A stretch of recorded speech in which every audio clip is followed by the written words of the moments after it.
दोस्तों अगर जो दाना खा के बच्चा अच्छा परफॉर्मेंस ना करे ना, अच्छा ग्रो ना लेना, तो आप समझ जाया करो ताकि भाई अपने दाने के अंदर प्रोटीन बहुत कम मात्रा में है। ठीक है ना दोस्तों। तो हर एक किसान भाई को मैं बताना चाहता हूँ, देखो जो कंपनी से कर रहा है उसको बताना चाहता हूँ, जो प्राइवेट कर रहा है उसको भी बताना चाहता हूँ। ठीक है। प्राइवेट करने वाले तो क्या है दोस्तों, आज इस दुकान से नहीं दूसरी दुकान से भी खरीद सकते हैं, आज इस कंपनी का नहीं दूसरी कंपनी का भी फीड खरीद सकते हैं। पर जो कंपनी से जुड़ के कॉन्ट्रैक्ट फार्मिंग करता है ना मेरी तरह, तो भाई वो अलग अलग तरह से दाना नहीं उठा सकता है। उसको तो जो कंपनी देगी ना वही दाना लेना पड़ेगा। अब आपको पता है, नहीं पता तो मैं बता देता हूँ। मेरे कंपनी दोस्तों 40 रुपये केजी फीड लगाती है, फिक्स रेट है उसकी 40 रुपये केजी। अब देखो मेरे को तो पैसा कम मिलेगा, तब मेरा बच्चा सेल होगा, मेरे फाइल क्लोज होगी, तब जाके मेरे को पैसा मिलेगा। पर जो कंपनी पैसा कमाती है ना मेरे से, तो मेरे को दाना बेच के जैसे मेरा बच्चा क्लियर हो गया ना, यानी कि ये समझो कि पूरा बच्चा तैयार हो गया दाना खा के, तब तक तो मेरे से पैसा कमा चुकी होती है वो कंपनी। ठीक है ना। हर एक कंपनी के पास खुद का फीड होता है। कभी भी आप नोटिस कर लेना इस चीज़ का, इस बात का। भाई जो भी कंपनी है ना, कौन सी भी, मैं बिना नाम लिए ही बोल रहा हूँ, आज के समय के अंदर XYZ बहुत सारी कंपनियां हैं, जितने भी कंपनियां उसको पास खुद का फीड है। तो भाई खुद का फीड बनाती है ना, तो उसको उसमें ही बचत है उसको। ठीक है ना। अपना बच्चा बिकता है, कौन सी रेट में जाता है कौन सी रेट में नहीं जाता, उससे कोई फ़र्क नहीं पड़ता उसको। अगर मुर्गे की रेट 70 पे आ जाए तो कोई फ़र्क नहीं पड़ेगा, और अगर 100 पार करके जा रही है तो डबल कमाई हो जाती है उसके तो। ठीक है ना। तो भाई आप सोचोगे यार ये कैसे होता है, तो मैं बता देता हूँ आपको, समझाने के तौर पे ही ये वीडियो बना रहा हूँ, ताकि हर एक बंदे को पता है कि अगर पोल्ट्री लाइन में आना है तो फीड की बहुत ज़रूरी है। फीड के बिना बच्चे की कोई ज़िंदगी नहीं है। ठीक है ना। तो भाई फीड के अंदर कौन कौन सा मटेरियल पड़ता है, अब आपको मैं सीधा साधारण तरीका बताता हूँ 10 तरीके से। जैसा अपना खाना होता है, खाने के अंदर ग्रेवी होती है, तो ग्रेवी को आप एक प्रकार से नहीं अनेक प्रकार से बना सकते हो ग्रेवी को। ठीक है ना दोस्तों। जाहिर सी बात है, अनेक प्रकार से बना सकते हो। वही सिस्टम अपना दाने के अंदर होता है। देखो ये दाना एक प्रकार से नहीं बनता, अनेक प्रकार से दाने को बना सकते हो आप। फिर स्टार्टर के अंदर थोड़ा बहुत प्रोटीन देता है, स्टार्टर के अंदर भी देता है, और फिनिशर के अंदर बिल्कुल गायब कर देता है। जब दाना फिनिशर पे आ जाता है ना, तो ये समझो कि बच्चा बहुत ही लो स्पीड में चलने लग जाता है। जो ग्रो लेता है ना वो बहुत धीरे धीरे लेने लगता है। वो क्यों होता है कि अपना फ्री स्टार्टर होता है ना, उसके अंदर दोस्तों थोड़ी मक्का की मात्रा कम होती है और सोयाबीन की थोड़ी सी सही रहती है, यही है। और स्टार्टर पे आती है तो स्टार्टर पे आते आते अपना धीरे धीरे बढ़ाने लग जाती है।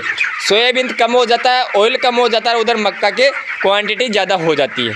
ठीक है ना दोस्तों। ये रियलिटी है, ये फेक नहीं है, ये हकीकत बात है। आप सर्च कर लेना कभी भी, कौन सी भी कंपनी में जाके, कोई दिक्कत नहीं है। मैं कोई कंपनी का नाम नहीं ले रहा, पर हकीकत है वही बता रहा हूँ आपको।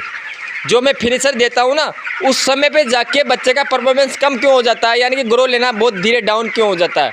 जितना दाना देखो आप सभी को बताता हूँ, जितना स्टार्टर और फिर स्टार्टर खाता है ना, उससे 1.5 दाना अपना फिनिशर खा जाता है बच्चा। ज़्यादा मात्रा में कौन सा दाना खाता है बच्चा, फिनिशर।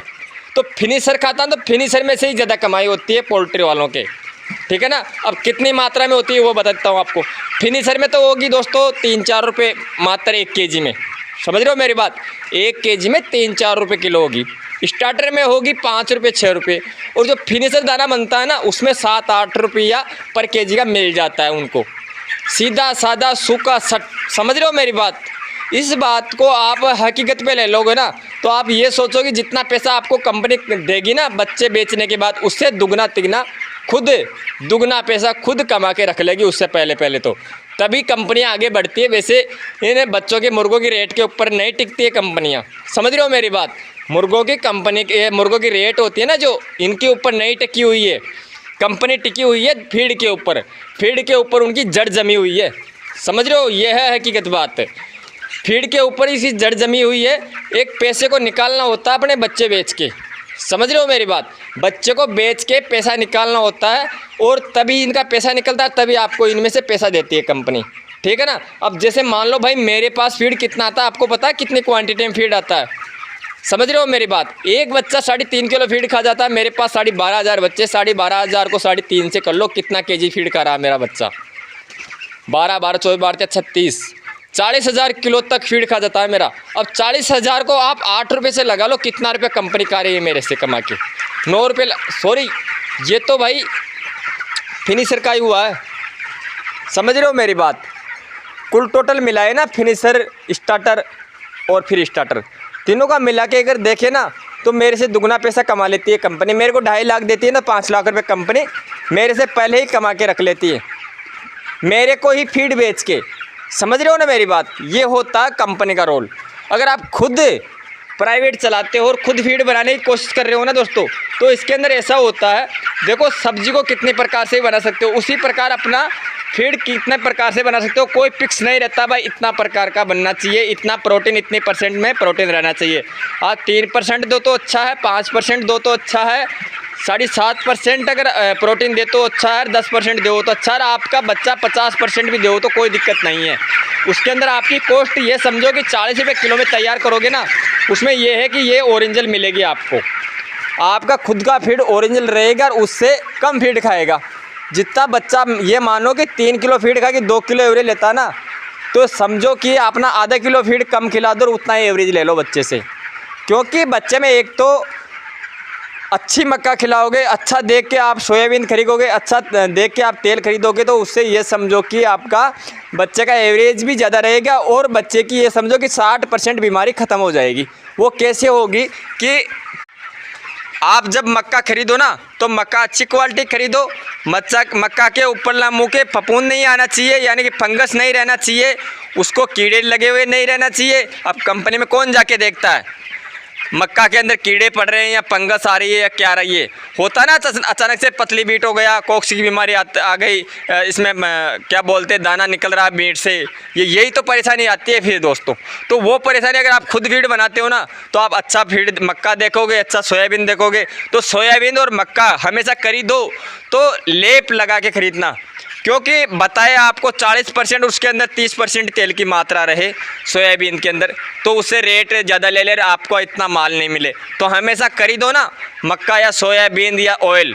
दोस्तों आज के समय के अंदर ऑयल भी आपको नकली मिलता है। अगर आप खुद का फीड बनाते हो तो उन्हीं के लोगों के लिए बताता हूँ कि अगर आप फीड बनाने के लिए उस फीड में उतर रहे हो तो पूरी जानकारी लेके फिर ही फीड बनाना है, ताकि बच्चों को दो तो बच्चों को नुकसान ना पहुँचे। आपको पता है आप पैसे लगाकर फीड बनाते हो और अगर उसके अंदर बच्चों को नुकसान पहुँचता है, कोक्स की बीमारी हो जाती है, कोई पतली बीट आ रही है, दाना ही बीट के अंदर निकाल रहा है, डाइजेशन ख़राब हो जाता है, तो भाई थोड़ा पूरा सोच समझ के ही फीड बनाना, ताकि अच्छा वाला मटेरियल लगाओ तो बच्चों के अंदर 100% काम करेगा और बच्चों का ग्रोथ बहुत तेज़ी से लेगा, अच्छा परफॉर्मेंस करेगा, ताकि अपने को नुकसान में नहीं देगा कभी भी। ठीक है ना दोस्तों। आपको पता है कि अगर अच्छा खिलाओगे तो अच्छा ही पनपेगा बच्चों से। ठीक है ना। वीडियो में दोस्तों अगर आपको समझ में आया है तो लाइक कर देना और ज़रूरतमंदों को शेयर भी कर सकते हो वीडियो को दोस्तों, ऐसी कोई दिक्कत नहीं है। वीडियो पे नए हो तो चैनल को सब्सक्राइब कर लेना और बेल आइकन दबा लेना, ताकि नई नई जानकारी दूँ ना आपको, उसकी नोटिफिकेशन आपके पास आती रहे। ठीक है दोस्तों। और आपको मैं बता देता हूँ, अगर मटेरियल खरीदने से पहले पूरी उसकी जानकारी ले लेना, और उससे पहले भी आपको ये सोचना है कि इसके अंदर मटेरियल क्या क्या मिलता है, उसकी पूरी नॉलेज रहना चाहिए। जो प्रोटीन की चीज़ें हैं ना दोस्तों, तो देखो देसी तरीके से बता देता हूँ, जितना मात्रा होती है ना वो तेल की ज़्यादा होती है। तो अगर आप बच्चों को अगर अच्छी मात्रा में तेल देते हो ना दाने के अंदर, मिक्सर के अंदर बढ़िया मिला के तेल दोगे ना दाने के अंदर, तो आपका दाना बहुत कम खाएगा, ये समझो। ठीक है ना। अगर चिकट ज़्यादा मिला दोगे ना तो दाना कम ले लेगा, तो आपने FCR ज़्यादा नहीं बढ़ेगी और बच्चा एवरेज सही ले लेगा, तो आपकी कॉस्ट ज़्यादा नहीं बढ़ेगी। समझ रहे हो ना मेरी बात। अब अपने पोल्ट्री वालों को क्या होता है कि कॉस्ट ज़्यादा क्यों बढ़ जाती है, FCR क्यों भाग जाती है अपनी, 1.5 पे क्यों नहीं रुकती है, 1.6 पे क्यों जाती है, कोई बार तो 2 पॉइंट को पार कर जाती है, 2 को भी पार कर जाती है कोई बार। तो ऐसा क्यों होता है, क्योंकि प्रोटीन बिल्कुल ही ख़त्म कर देते हैं भाई। उधर तो बनाने वाले भी तो अपने मजदूर तो लग रहे हैं, उनको बोलेंगे वैसा ही काम करेंगे वो। प्लांट पे जो भी अपना फिनिशर फिर स्टार्टर जो भी दाना बनता है, तो उसको ऑर्डर मिलता है मटेरियल मलाने के लिए, उसी हिसाब से मटेरियल मला के बनाते हैं वो। तो भाई वहाँ भी मजदूर लग रहे हैं, तो उनको बोलेंगे वो उस हिसाब से काम करते हैं वो। तो अपने को कम प्रोटीन का मटेरियल मिलता है, तो उसी हिसाब से बच्चा परफॉर्मेंस करता है, उस हिसाब से ग्रो लेता है बच्चा। ठीक है ना दोस्तों। तो ये सारा खेल अपना दाने के हाथ में, दाना है कंपनी की मुट्ठी में। कंपनी किस हिसाब से अपने को दाना बना के देती है दोस्तों, उसी हिसाब से अपना बच्चा पनपता है।